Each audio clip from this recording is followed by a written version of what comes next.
Հարգելի հետևորդ, խնդրում ենք սեղմել լայք և բաժանորդագրվել մեր ալիքին։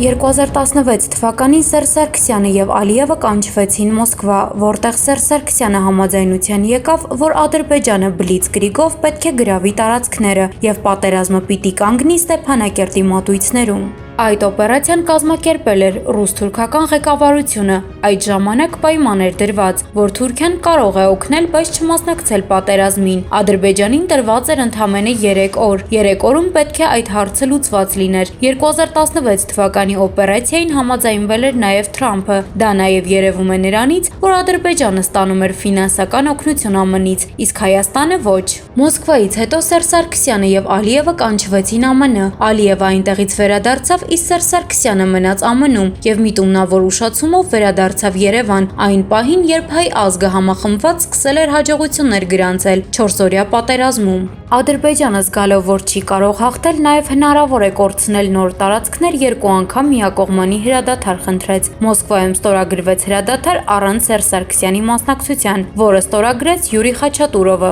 2016 թվականի բլիցկրիգի կազմակերպիչներն էին Պուտինը, Թրամփը, Էրդողանը Ադրբեջանի խնդրանքով։ Սերժ Սարգսյանին իրոք առաջարկվել է գումար, և իրոք նա համաձայնվել է գումարի պահով, մի պայմանով, որ Ադրբեջանը պետք է հարձակվի և ազատագրի իր տարածքները։ Սերժ Սարգսյանի օգնությունը եղել է նրանում, որ նա հայկական զինանոցի բոլոր տվյալները ներկայացրել է Ալիևին։ Հայաստանի Հանրապետության բանակը միտումնավոր չի զինվել արդիական զենքերով Ռոբերտ Քոչարյանի ժամանակվանից սկսած, քանի որ նրանք հաշվի էին առնում, որ պետք է վերադարձվի այդ 7 շրջանները և չարժե զենքի վրա գումար վատնել։ Աչքակապության համար պետբյուջեից դուրս էր գրվում միլիոններ, գնվում էր մի քանի այսօրվա համար կարելի է ասել ոչ պիտանի թնդանոթներ, տանկեր և այլն։ Քառօրյա պատերազմից հետո նույնիսկ Պուտինն ասեց, որ Հայաստանը երբեք Ռուսաստանից զենք չի ուզել, այլ ուզել է միայն գումար։ Սերժ Սարգսյանը գտնվելով Գերմանիայում Մերկելի մոտ հայտարարեց, որ հայկական կողմը կռվում էր 80-ականների զենքերով, հույս ունենալով հետագայում գումար կորզել Եվրոպայից զենքերի անվան տակ։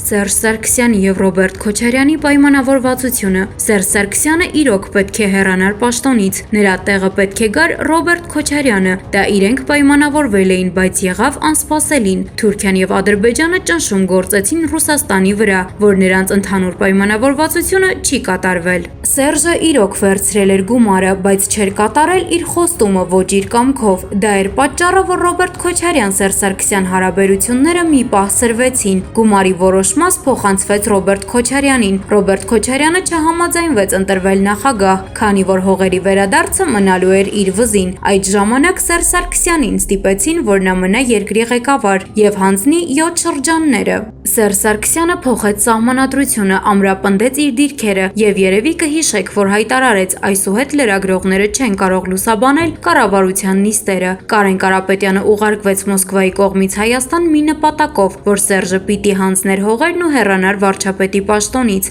և նրա տեղը պիտի զբաղեցներ Կարեն Կարապետյանը։ Քանի որ Ռոբերտ Քոչարյանը հրաժարվել էր նախագահ լինելուց, Թրամփի միջնորդությամբ Անգլիայից հրավիրվեց Արմեն Սարգսյանը։ Նա համաձայնվեց, քանի որ նախօրոք գիտեր, որ ոչ մի պատասխանատվություն չի կրելու հողերը տալու պահով, և Հայաստանում կատարվեց անսպասելին։ Ժողովուրդն ըմբոստացավ Սերժ Սարգսյանի 3-րդ անգամ ընտրվելու դեմ։ Տեղի ունեցավ իշխանափոխություն, իշխանության գլուխն անցավ Նիկոլ Փաշինյանը, տեղյակ չլինելով ոչնչից։ Երևի կհիշեք, թե Սերժ Սարգսյանը հեռանալուց հետո ինչպես ասաց. «Ես կխոսեմ 2 տարի հետո»։ Դա պայմանավորված էր նրանով, որ Ադրբեջանը իր բանակի վրա վստահ չէր, չնայած ունեին արդիական զենքեր։ Հողերի վերադարձի մասին հայկական կողմից գիտեին Սերժ Սարգսյանը, Ռոբերտ Քոչարյանը, Կարեն Կարապետյանը, Բակո Սահակյանը, Սեյրան Օհանյանը, Յուրի Խաչատուրովը և իշխանափոխությունից հետո նրանց կուսակցական մտերիմները, գումարած ՀՅԴ և այլն։ Սերժ Սարգսյանին տրված էր 2 տարի, որ ժողովրդին պատրաստի հողերը խաղաղ տալու պահով, քանի որ գումար էր վերցված, նա պարտավոր էր այդ օպերացիան մինչև վերջ կատարել։ Նիկոլ Փաշինյանը տեղյակ չլինելով ոչնչից Մինսկի խմբի համանախագահներին առաջարկեց իր նոր բանաձևը, որը զայրույթ առաջացրեց Ամերիկայի, Ռուսաստանի, Թուրքիայի եւ Ադրբեջանի ղեկավարների միջև։ Թուրքիան պայմանավորվեց Ռուսաստանի եւ Ամերիկայի հետ Ադրբեջանի հետ միասին լայնածավալ պատերազմ սկսել, ազատագրելով ադրբեջանական հողերը, եւ սեպտեմբերի 27-ին կատարվեց լայնածավալ հարձակում։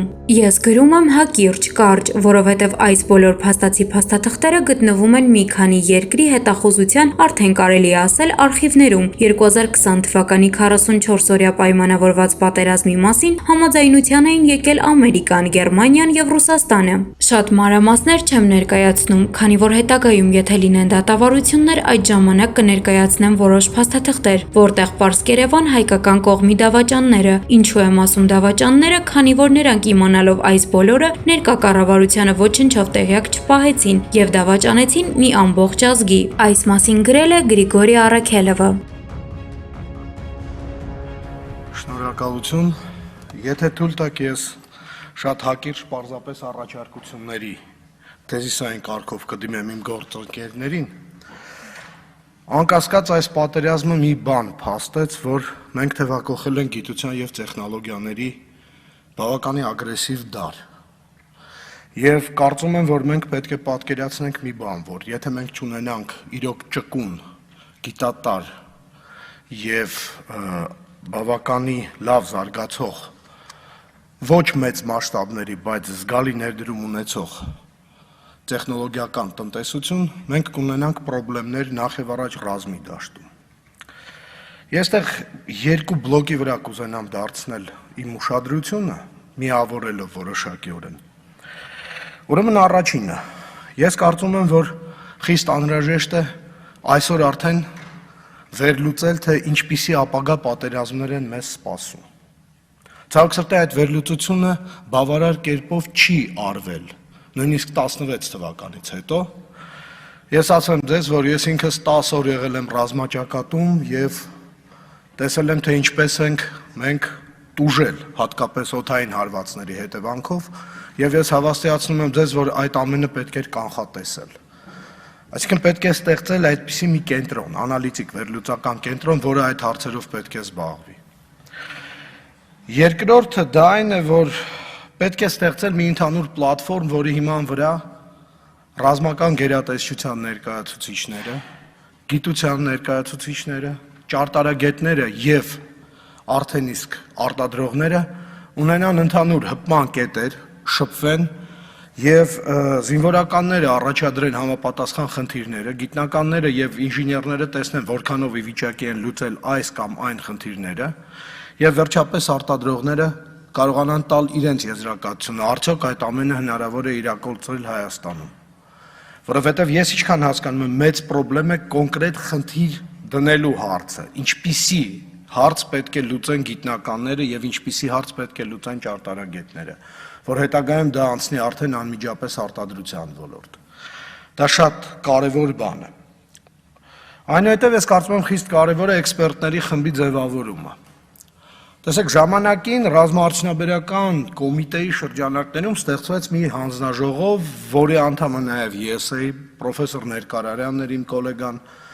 Մենք մշակում էինք դիպլոմային աշխատանքներ, մագիստրոսական դիսերտացիաներ եւ տեխնացուական դիսերտացիաներ, որոնք առնչություն ունեին ռազմական գերատեսչության պատվերների հետ։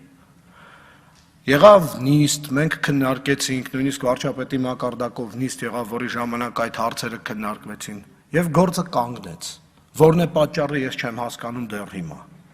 Համենայն դեպս ես կարծում եմ, որ այդ ամենը պետք է վերականգնել։